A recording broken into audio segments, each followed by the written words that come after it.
하나님 말씀은 요한복음 4장 46절부터 54절 말씀까지 보겠습니다. 예수께서 다시 갈릴리 가나에 이르시니 전에 물로 포도주를 만드신 곳이라. 왕의 신하가 있어 그의 아들이 가버나움에서 병들었더니 그가 예수께서 유대로부터 갈릴리로 오셨다는 것을 듣고 가서 청하되 내려오셔서 내 아들의 병을 고쳐 주소서 하니 그가 거의 죽게 되었습니다. 예수께서 이르시되 너희는 표적과 기사를 보지 못하면 도무지 믿지 아니하리라. 신하가 이르되 주여 내 아이가 죽기 전에 데려오소서. 예수께서 이르시되 가라 내 아들이 살아 있다 하시니 그 사람이 예수께서 하신 말씀을 믿고 가더니 내려가는 길에서 그의 종들이 오다가 만나서 아이가 살아 있다 하거늘 그 낫기 시작한 때를 물은즉 어제 7시에 열기가 떨어졌나이다 하는지라. 그의 아버지가 예수께서 내 아들이 살아 있다 말씀하신 그때인 줄 알고 자기와 그 온 집이 다 믿으니라. 이것은 예수께서 유대에서 갈릴리로 오신 후에 행하신 두 번째 표적이니라. 아멘.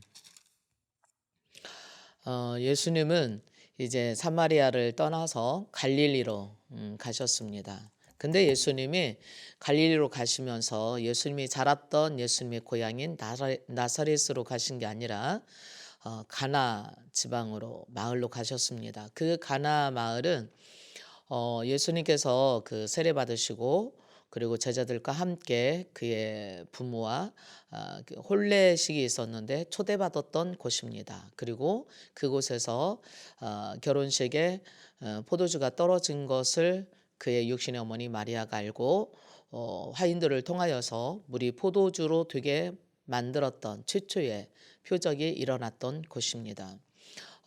그곳에서 물이 포도주가 되게 할 수 있었던 것은 전적으로 마리아의 믿음이었다고 볼 수 있습니다. 어쩌면 마리아는 그냥 단지 손님으로 초대받았다라기보다는 어쩌면 그 결혼식에 음식을 주관하는 적어도 책임지는 그런 사람이지 않았나 싶습니다. 왜냐하면 포도주가 떨어진 것을 손님의 입장에서는 알 수가 없는 거거든요. 근데 적어도 주방에서 일하고 있고 음식을 관리하는 사람이라면 그걸 알게 되겠죠. 그래서 예수님께 급히 와서 포도주가 떨어졌다고 그러면서 그 하인들에게 예수님은 포도주가 떨어졌다고 말하는 그 마리아의 말에 아주 조금 냉철하게 이야기를 합니다. 나와 무슨 상관이 있는 일이냐고. 그러나 그것 상관없이 마리아는 그 하인들에게 예수가 시키는 대로 하라고 하고는 그냥 갑니다. 그러자 예수님은 집집마다 이제 그 대문에 있는 물통 돌 항아리에 물을 떠다 부으라고 하고 그리고는 연회장 이 모든 혼례식을 주관하는 그런 대표 책임자에게 이걸 떠다 갖다 주라고 했을 때 그 연회장이 물로 된 포도주를 먹고 너무나 극찬을 했습니다. 사람마다 다 좋은 포도주를 내고 그리고 뭐 대충 취하게 되면 그보다 좀 안 좋은 포도주를 내게 되는데 너는 지금까지 이렇게 좋은 포도주를 남겨놓았다라고 다르게 말하면 그 신랑한테 칭찬하는 거죠. 처음에도 좋은 포도주를 주더니 오히려 지금은 조금 질이 떨어지는 포도주를 줘도 그냥 누가 모를 텐데 이렇게 좋은 포도주를 지금까지 어쩌면 처음과 끝이 한결같이 좋은 것으로 너는 대접하고 있구나 뭐 그런 뉘앙스이지 않을까요? 이러한 기적을 행할 수 있었던 좋은 그 결혼식장의 기쁨을 충만하게 그리고 모두가 기쁘게 참여할 수 있게 만들었던 거 그 포도주 하나거든요. 근데 그렇게 할 수 있었던 그 원인, 제공자는 바로 예수님께서 하실 일을 믿었던 마리아의 믿음. 마리아의 믿음이 물이 포도주가 되게 하는 기적을 낳게 했다고 우리는 볼 수 있죠. 근데 오늘 예수님께서 가나에서 또 하나의 기적을 행하셨다라고 54절에 말합니다. 가나에서 두 번째로 행하신 기적이 있는데 왕의 신하의 아들의 병을 고쳐주신 것에 대한 이야기입니다. 저는 먼저 예수님의 사역의 행보를 여러분과 함께 나누기를 원합니다.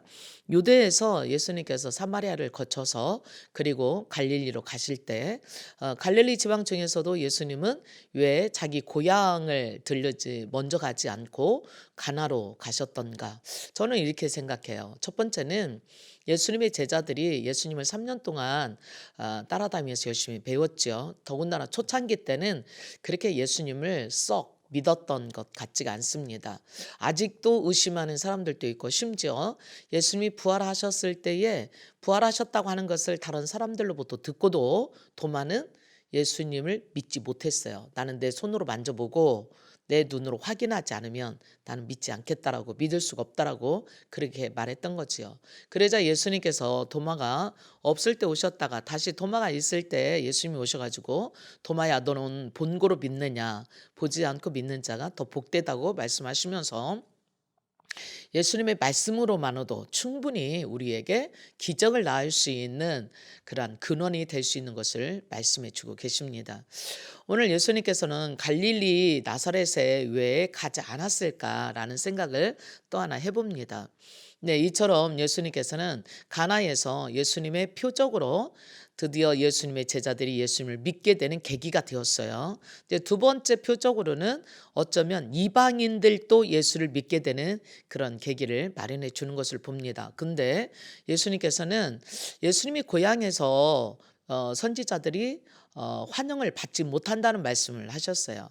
마가복음 6장에 보면 예수님이 그런 말씀을 하네요. 한번 찾아볼게요. 마가복음 6장 1절 말씀부터 6절에 있는 말씀을 보면 예수님이 이렇게 말씀하세요. 예수께서 거기를 떠나사 고향으로 가시니 제자들도 따르니라. 안식일이 되어 회당에서 가르치시니 많은 사람들이 듣고 놀라 이르되 이 사람이 어디서 이런 것을 얻었느냐? 이 사람이 받은 지혜와 그 손으로 이루어지는 이런 권능이 어찌 됨이냐? 이 사람이 마리아의 아들 목수가 아니냐? 야고보와 요셉과 유다와 시몬의 형제가 아니냐? 그의 누이들이 우리와 함께 여기 있지 아니하냐 하고 예수를 배척한지라. 예수께서 그들에게 이르시되 선지자가 자기 고향과 자기 친척과 자기 집 위에서는 존경받지 못함이 없느니라 하시며, 거기에서는 아무 권능도 행하실 수 없어 다만 소수의 병자에게 안수하여 고치실 뿐이었고 그들이 믿지 않음을 이상히 여기셨더라.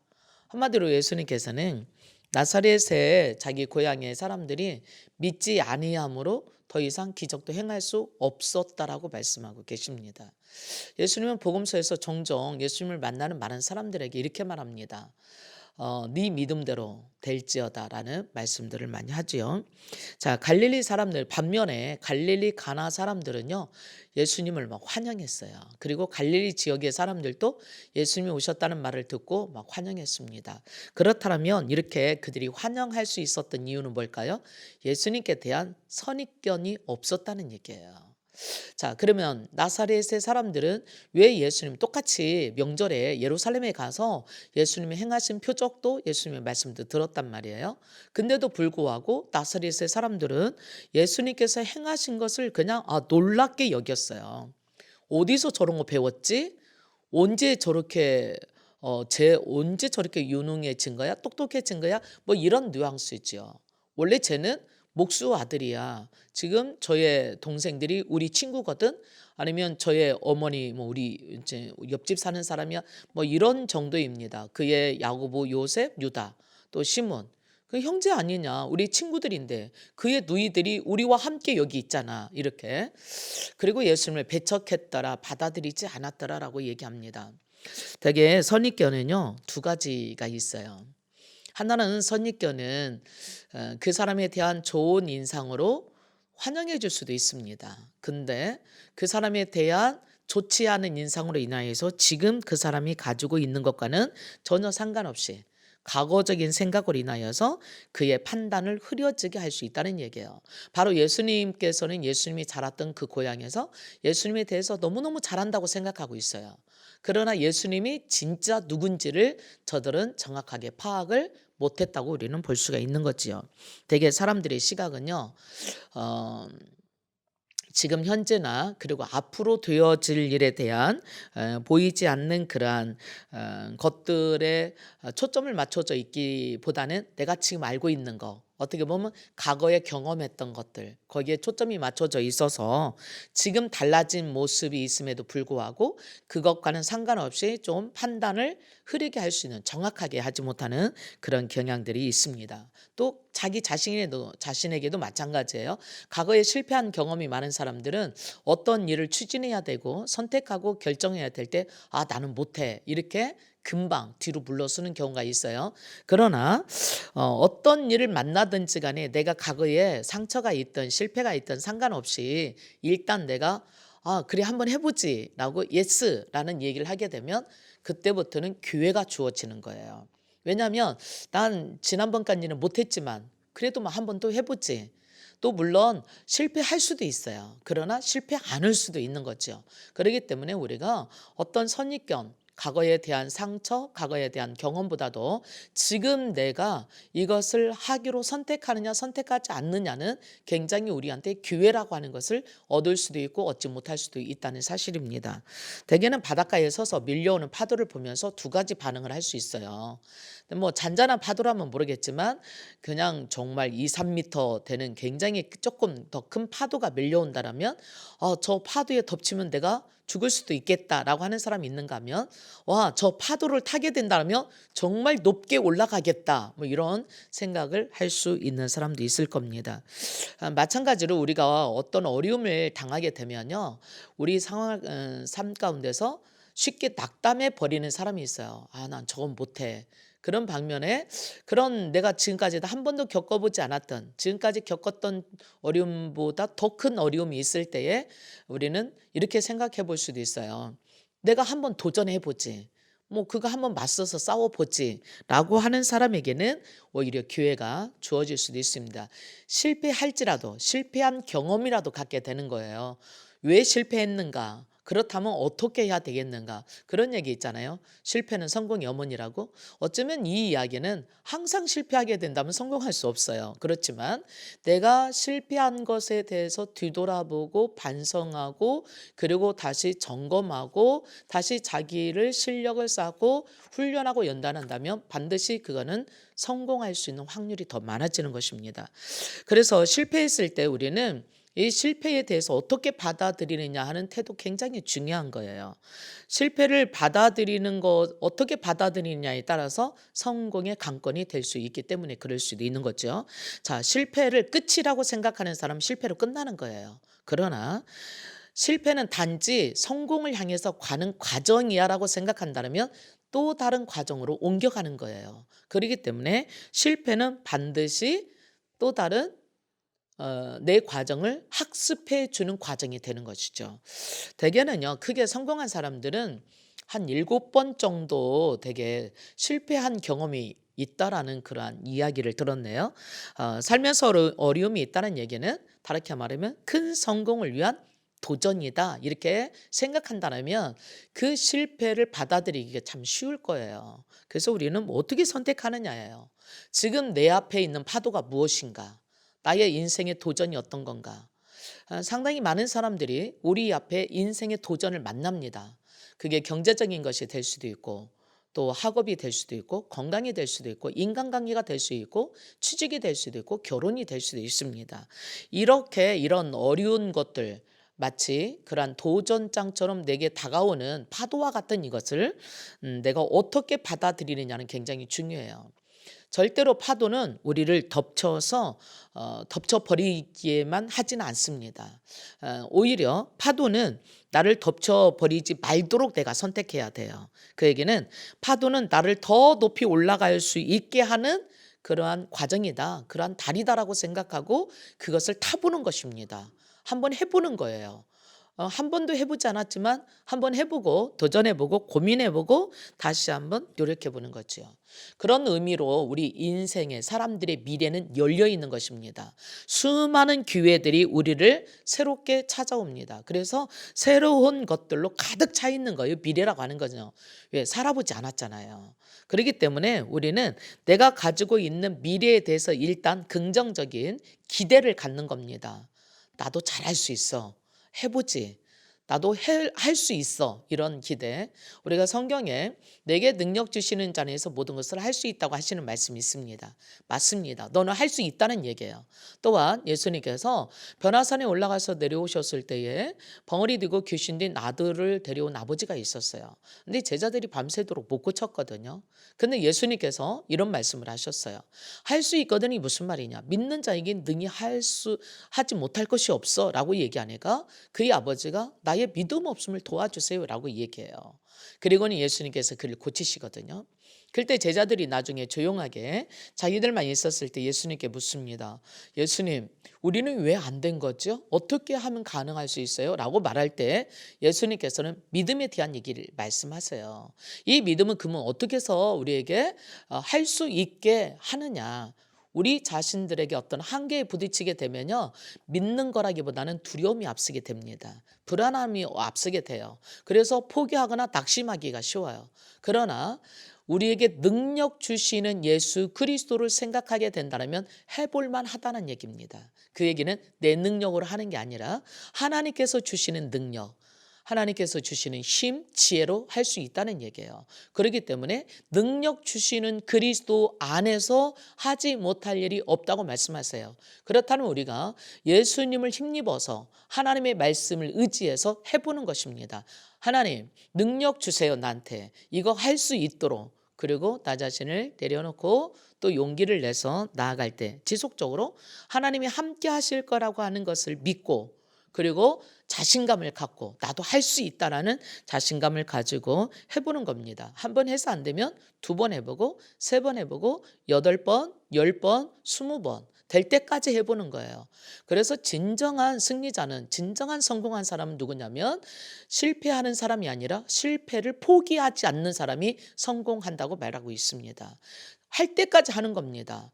실패하는 사람들은 거기서 끝내는 거예요. 그렇기 때문에 실패로 끝나지만 성공한 사람은 실패로 끝나지 않습니다. 이것을 성공할 때까지 해보는 거예요. 하루가 걸리든 1년이 걸리든 10년이 걸리든 아니면 내 인생 전체를 거기다 걸고라도 해볼 때까지 하는 사람이 결국은 승리하더라라는 얘기지요. 뿐만 아니라 다른 사람을 대할 때도 마찬가지입니다. 미래에 대한 기대를 가지고 그 사람을 축복하고 격려하고 품어주고 도와주고 그리고 세워줄 때에 그 사람도 할 수 있는 사람으로 세워지는 것들을 우리는 보게 되죠. 바로 예수님께서 사마리아 여인을 만났을 때 그랬습니다. 내가 주는 물을 먹으면 영원히 목마르지 않을 거야. 다르게 말하면 내가 너와 함께하면 하지 못할 일이 없어, 이런 사인이 있잖아요. 그래서 우리는 그 사람이, 우리를 만나는 그 사람이, 또 좌절하고 힘들어하고 있는 그 사람이 사마리아 마을에 살고 있었던 그 여인처럼 산다 할지라도, 예수님을 만나서 변화됐던 사마리아 여인처럼 내가 지금 저 사람을 섬기고 사랑하고 지속적으로 기대를 가지고 축복하는 그 사람이 예수님을 진짜 만난다면 어떻게 변화될지 아무도 모르는 것입니다. 그렇기 때문에 우리는요, 서로에 대해서 미래를 이제 축복하고 기대하면서 지속적으로 격려하고 믿음을 가지고 서로 세워간다면 아주 좋은 관계가 될 것입니다. 그렇기 때문에 우리는 누군가를 만나게 된다고 할 때, 누군가를 섬기게 된다고 할 때에 그 사람의 과거가 어땠는가, 그러한 선입견을 다 내려놓고 그 사람을 믿어주고 그리고 격려해주고 축복해주고 그리고 그 사람을 도와준다면, 지속적으로 하나님의 말씀으로 세워간다면 우리는 좋은 관계가 될 것이고 풍성한 열매를 맺게 될 거라고 생각합니다. 자, 여러분이 이제 3월 첫 주부터는 행복 모임을 시작해야 됩니다. 우리는 행복 모임을 통하여서 먼저는 우리 가족을, 그리고 장결 가족들을, 그리고 낙심되고 믿음이 연약한 그들을 함께 세워가고 또 우리 베스트들을 주님께로 이겨오게 하는 이 과정에 있어서 우리는 그들에 대한 선입견을 가질 수 있습니다. 저 사람은 고집이 세서 안 돼. 저 사람은 자기 주장이 너무 강해. 그래서 안 돼. 저 사람은 성품이 별로 안 좋아. 그래서 남의 말 듣는 걸 절대 안 들어. 그러니까 저 사람은 안 될 거야. 이렇게 우리는 미리 우리 생각하면서 부정적인 생각으로 미리 포기하는 경우가 있어요. 그러나 오늘 사마리아 여인을 통하여서 우리에게 보여주신 게 있어요. 어떤 삶을 살았든지 간에 예수님을 만나게 되면 아주 훌륭한 사람으로, 새로운 사람으로 바뀔 수 있다고 하는 주님의 희망입니다. 바로 우리도 그 사람에 대한 선입견 과거에 대한 상처, 과거에 대한 경험들을 다 내려놓고 하나님께서 저 사람을 이 땅에 하나님의 형상으로 창조하셔서 정말 하나님의 형상을 회복하기를 원하시는, 예수님을 보내셔서 우리와 같이 주님의 축복의 사람이 되기를 원하는 그러한 마음으로 우리는 그들을 대할 때 큰 열매가 되게 될 것입니다. 예수님께서 갈릴리를 가셨을 때 갈릴리 사람들이 예수님께 대한 선입견이 없었어요. 왜냐하면 예수님이 자라온 가정을 보지 않았으니까요. 물론 알았다 한다 할지라도 그거에 대한 선입견보다도 저들이 명절에 예루살렘에 가서 예수님을 본 모습 그대로를 저들은 환영했습니다. 맞습니다. 우리는 하나님의 말씀을 믿고 그리고 그 말씀을 받아들인다고 하는 것은 무엇이냐면 성경에 기록되어 있는 하나님의 진리의 말씀을 믿고 받아들이는 거예요. 때로는 성경을 읽다 보면 이해할 수 없는 부분들이 들어 있어요. 우리 머리로는 도저히 그것이 납득이 안 가는 경우도 있어요. 그러나 성경은 하나님의 말씀입니다. 성경은 하나님께 대한, 예수님께 대한 책입니다. 그래서 성경을 통하여서 우리가 그 말씀을 믿고 받아들일 때 성경은 믿음에 관한 책이기 때문에 우리가 이해함으로 믿어지는 게 아니라 믿음으로 이해할 수 있다는 것을, 그래서 그 말씀을 그냥 우리가 믿을 때에 그 기록된 대로 받아들일 때에 그 말씀 우리를 통해서 역사하는 것입니다. 오늘 믿음이나 신앙도 하나님께서 나를 창조하신 모습 그대로, 또 다른 사람을 볼 때도 하나님의 형상을 가진 사람으로, 축복받아야 될 사람으로 믿고 받아들일 때 기적을 낳게 되는 것입니다. 오늘 46절 말씀부터 읽은 것 중에 보면 예수님 가나에 오셨을 때 예수님을 찾아온 한 사람이 있었습니다. 그게 누구냐면 왕의 신하였는데요. 자기 자녀가, 아들이 병들어 죽어가고 있었습니다. 그래서 그 아들을 위해서 저 멀리 가버나움에서부터 가나까지, 약 가나와 가버나움은 한 32km가 넘는 굉장히 상당히 먼 거리거든요. 근데 그 먼 데에서 이 예수님을 찾아서 왕의 신하인, 그 당시로 말하면 권력가인 그가 저 나사렛 시골에, 그것도 이름도 없는 목수 젊은 청년에게 찾아와서 간청하고 있습니다. 여러분 간청했을 때 어떻게 했을 것 같아요? 빳빳하게 서서 내 아들 좀 고쳐내 봐 이렇게 했을 것 같지는 않은 것 같아요. 예, 나와 함께 우리 집에 내려가서 우리 아들을 좀 고쳐달라고 아마 무릎 꿇어 간청하지 않았을까라는 생각을 해봅니다. 그 아버지 마음이 어땠을까? 죽어가고 있는 그 아들을 보면서 얼마나 간절하게 애절하게 예수님께 부탁했을까를 보게 됩니다. 바로 하나님께서는요, 자기의 모든 자존심, 자기의 지위, 자기의 어떤 그런 명함 이런 것들 다 내려놓고 정말 하나님께 간절하게 찾는 그 사람을 만나 주실 뿐만 아니라 소원을 이루어 주시는 것을 보게 됩니다. 바로 하나님께 내 모든 것을 다 내려놓고 간청한다는 것은 겸손하지 않으면 할 수가 없어요. 뭔가 세상적으로 가지고 있고 자리가 있고 하는 사람들은요, 나 잘났어요 라고 하는 그런 뉘앙스가 있어요. 그래서 내 능력 따라올 사람 없어, 나 이런 실력 있는 사람이야, 그래서 누가 좀 이렇게 이야기하거나 그렇다면 나는 도움받을 필요가 없어, 나는 내 힘으로도 충분히 잘해, 이런 뉘앙스가 있거든요. 근데 이 지금 왕의 신하는 왕의 신하로서의 권세를 가졌음에도 불구하고 젊은 목수 청년에게 와서 자기 아들이 지금 그냥 병도 아니고 죽어가는 병에서 건져달라고 애원하고 있는 것입니다. 근데 예수님께서는요, 아주 조금은 냉철하세요. 너희는 기적과 표적을 보지 않으면 절대 안 믿지. 그러면서요, 예수님 말씀하세요. 네 아들이 가라. 당신 아들이 살았어. 뭐 이런 얘기죠. 근데요, 이 왕의 신하가 함께 내려가서 안수기도라도 하고요, 몸이라도 만지고 치유해 주기를 바랬는데 예수님은 끄적도 않고 거기 있으시면서 그냥 가라는 거예요. 그리고 네 아들이 살았다는 거예요. 그러면 이 신하가 얼마나 섭섭했겠어요. 근데요, 이 신하가 예수님의 그 말씀을 믿고 갔더라고 그랬어요. 집으로 돌아가는데 집으로부터 자기 종들이 마중 나왔어요. 근데 그 아들이 나섰다는 거예요. 살았다는 거예요. 죽어가던 아들이 살았다는 거예요. 언제부터? 그러자 예수님께서 말씀하신 그 시간이라는 것을 깨닫고 그의 온 가족이 믿게 되었더라라는 얘기입니다. 바로 이 왕의 신하가 예수님이 하신 그 말씀을 믿음으로 죽어가는 아들을 살렸어요. 오늘 예수님께서는요, 마가복음 5장에 보면 12년 동안 혈루병으로 앓았던 여인을 만나요. 예, 야유 회당장의 집에 죽어가는 딸을 위해서 와서 고쳐달라고 하는 그 집에 가는 길이 있는데, 근데 많은 사람이 얼마나 많이 밀쳤는지 주변에 많은 사람이 있었더라 그랬어요. 근데 예수님께서 가다 서서 누가 내 옷에 손을 대었느냐 물으시는 거예요. 아무도 된 사람이 없어요. 제자들은 지금 야이로 회당장 딸이 죽어가고 있는데 이렇게 서서 시간 낭비할 시간이 있느냐고 예수님을 재촉합니다. 이 많은 사람이 밀치고 달치고 하는데 누가 예수님께 손을 대었겠어요? 누군가는 됐겠지요. 그러나 그게 그렇게 뭐가 중요합니까? 빨리 갑시다, 이런 뉘앙스죠. 근데 예수님은 계속 주위를 돌아보면서 누가 내게 손을 댔냐는 거예요. 내 몸에서 능력이 빠져나갔다는 거예요. 그래서 한 여인이 마치 주인처럼 예수님이 발 앞에 와서 무릎 꿇고 자기 사정을 이야기하는 거죠. 내가 이만 해서 내가 주님 당신의 의사에 손을 댈 수 됐습니다. 용서해 주세요. 뭐 이런 거죠. 그러자 예수님이요, 그 여인에게 안심하라 딸아, 네 믿음이 너를 구원했다. 바로 이 12년 동안의 혈우병으로 수많은 의사들에게 치료를 받고 괴롭힘을 당했지만 고침받지는 못하고 있었던 재산을 다 당진하고 더 사태는 안 좋아져 있는 이 상태에 있는, 어쩌면 더 이상 희망할 수 없는 절망 가운데 있는, 인생을 포기해야 되나라고 생각하고 있는 그 상황에 있는 그 여인.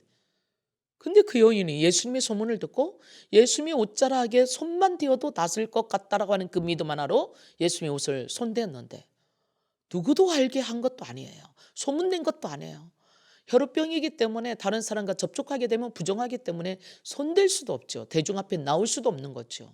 근데 이 여인이 어쩔 수 없이, 숨길 수 없이 고백한 그 말이 어떻게 됐어요? 그 행위가 그의 병에서 완전하게 치유되고 기적을 경험하게 됐어요. 예수님은 더 나가서 네 병이 고침받았다고 할 뿐만 아니라 죄사함을 받았다고 얘기하고 있어요. 이 여인의 믿음이, 그 여인의 그 믿음이 그 여인을 구원한 것처럼 오늘 저와 여러분의 믿음이 여러분과 저를 구원합니다. 여러분의 믿음이 여러분을 구원하는 거예요. 저의 믿음이 저의 믿음을 구원하게 되겠지요. 오늘 이처럼 믿음은 기적을 낳는 것을 오늘 말씀을 통해서 배우게 됩니다. 이 왕의 신하만 이런 기적을 체험하겠습니까? 오늘 저와 여러분에게도 동일하게 기적을 체험하게 될 거라고 봅니다. 예수님께서는 죽은 나사로의 집에 찾아갔을 때 마르다한테 그런 말을 합니다. 네가 믿느냐? 그렇다면 영광을 보리라. 오늘 우리에게도 동일하게 말씀하십니다. 나는 부활이요 생명이니 나를 믿는 자는 죽어도 살겠고 살아서 믿는 자는 영원히 죽지 아니하리라. 너희가 무엇이든지 내 이름으로 구하라. 그리고 받은 줄로 믿으라. 그리하면 그대로 되리라. 오늘 예수님께서는 이 살아 생전에 뿐만 아니라 그리고 부활하시고 승천하시고 지금도 끊임없이 성령을 보내서 우리에게 말씀해 주고 계시는 것입니다. 오직 성령이 너에게 임하시면 네가 권능을 받고 오늘 땅끝까지 내 증인이 될 거라고 말씀하십니다. 오늘 예수님께서는 우리가 믿으면 영광을 볼 수 있다고 말씀하시네요. 히브리서 기자는 히브리서 11장에 이렇게 말씀하세요. 믿는다는 것은 바라는 것들이 실상이 될 것이라고. 바로 우리의 믿음은 실제적인 것이 된다는 것입니다. 예수님께서 오늘 왕의 신하의 믿음을 통하여서 두 번째 표적을 이루셨던 것처럼 오늘 저와 여러분의 믿음을 통해서 두 번째 표적뿐만 아니라 살아서 주님 오시는 그날까지, 하나님 나라 갈 때까지 표적의 사람들이 될 수 있기를 축복합니다. 우리는 이 말씀을 통해서 받을 수 있는 교훈은 뭐냐면, 믿음이라고 하는 것은 바로 예수님의 말씀을 믿었던 이 왕의 신하처럼 우리가 오늘은 하나님의 기록되어 있는 성경에 있는 말씀을 믿고 나갈 때에 역사가 일어나는 그 믿음. 그래서 오늘은 우리의 믿음의 기반은 바로 하나님의 말씀입니다. 이 하나님의 말씀을 들음으로 우리에게 믿음이 생겨나고 이 믿음을 계속해서 반복해서 묵상하고 고백하고 선포할 때에 더 강한 믿음으로, 더 큰 믿음으로 우리는 더 많은 기적과 더 많은 축복을 낳게 되는 그러한 주역이 될 줄을 믿습니다. 사랑하는 여러분, 오늘 하나님께서는 우리에게 믿음을 주기 위해서 이 땅에 성령님을 보내주셨습니다. 사랑하는 여러분, 우리가 믿고 구원받게 하기 위해서 예수님이 이 땅에 오셨습니다. 뿐만 아니라 오늘 하나님의 말씀 성경책을 많은 선지자들과 사도들을 통해서 우리에게 오늘 주셨습니다. 누구나 우리는 성경을 읽을 수 있습니다. 우리는 하나님 말씀을 읽을 때에, 이 성경을 읽을 때에 하나님께서 지금 나에게 약속해 주신 약속이라고 믿고 받아들인다면 이 말씀은 실제가 될 것입니다. 믿음이 없이는 하나님을 기쁘시게 할 수 없다고 그랬네요. 저는 여러분과 제가 하나님이 계신 것과 하는 성경은 하나님의 말씀인 것을 믿으시고 이 말씀에 기록된 약속대로 반응하시고 이 말씀을 받아들이고 선포하고 이 말씀대로 살아간다면 성경에 약속한 그대로 반드시 이루어질 거라고 믿습니다. 천지는 없어질지라도 하나님 말씀은 없어지지 않을 거라 말씀하셨거든요. 그렇다면 성경에 기록된 대로 반드시 열매가 맺어진다면 성경에 기록된 대로 믿으면 되겠지요. 그러므로 오늘 믿고 기적의 사람들이 되기를 축복합니다. 오늘 하나님께서는 우리에게 성경을 주신 목적이 하나님을 믿고 하나님께서 주시는 축복을 누리라고 말씀하시는 것입니다. 오늘 저와 여러분이 하나님이 주신 말씀을 믿고 그리고 고백하고 지속적으로 선포하면서 고백하면서 오늘 말씀이 실제가 되는 축복된 삶을 살게 되기를, 기적의 삶을 살게 되기를 주의 이름으로 축복합니다. 함께 기도합니다. 참 좋으신 하나님, 왕의 신하가 예수님의 말씀을 믿고 갈 때에 죽어가던 아들이 살아남을 경험했습니다. 오늘 우리에게도 죽어가고 있는 그것이 어떤 것이든 하나님께서 말씀하신 것에 기반하여 그 말씀을 믿고 선포할 때 우리에게도 왕의 신하의 아들이 살아나는 기적과 같은 기적이 일어날 줄 믿습니다. 우리가 믿는 것은 하나님의 말씀입니다. 하나님, 우리가 병 낫기를 위해서 기도할 때에 병이 나을 수도 있지만 병이 낫지 않은 것도 우리가 그리고 죽은 것도 하나님께서 인도해 주시는 것이라고 모든 것을 합력하여 선을 이루실 거라고 믿고 나를 맡길 때에 하나님께서는 우리의 삶 가운데 풍성한 열매를 맺게 할 줄 믿습니다. 기도가 응답되는 것을 믿는 것도 믿음이지만 기도가 응답되지 않아서 내 뜻대로 되지 않는 것도 하나님께 모든 것을 맡기고 의지하는 것도 믿음인 것을 하나님 우리가 놓치지 않게 하옵소서. 이 세상의 모든 것들을 창조하시고 다스리시고 통치하시는 하나님, 모든 것을 합력하여 선을 이루실 것을 믿으며 오늘 오직 하나님 한 분만으로 기뻐하며 우리의 삶을 다 주님 앞에 내려놓고 주님을 바라보고 의지하며 살아가는, 그래서 정말 끝까지 승리하는 복된 삶을 살게 되어지기를 예수님 이름으로 기도합니다. 아멘.